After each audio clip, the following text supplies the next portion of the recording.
Hi! So, tapos na yung ginawa ko na flowers na design.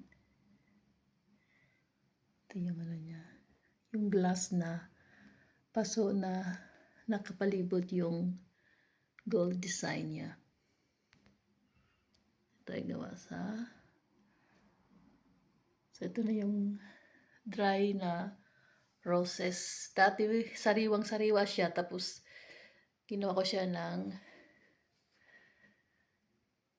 dry flowers para hindi ba itapon. Sayang kasi. Pwede naman siyang gamitin. So,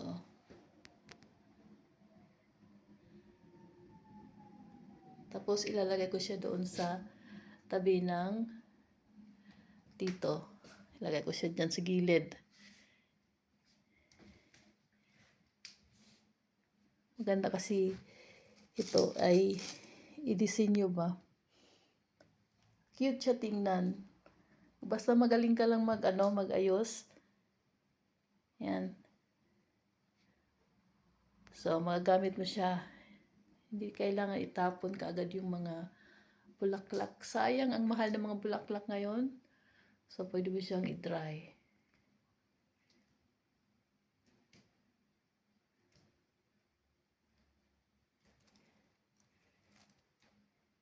Yan ay kahoy na heart.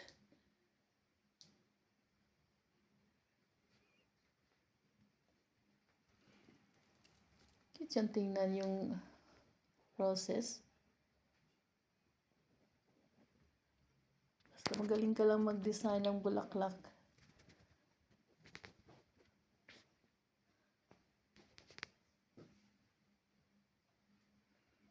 So, ilagay natin. Diyan ko siya ilagay sa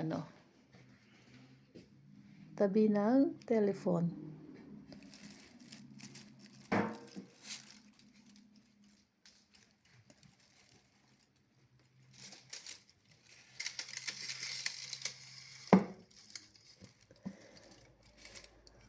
So, yan siya.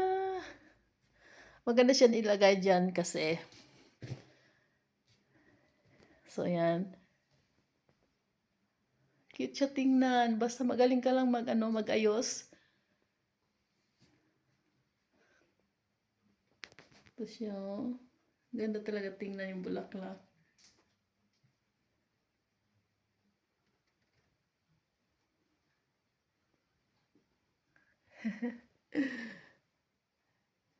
Cute siyang tingnan, ha? Cute!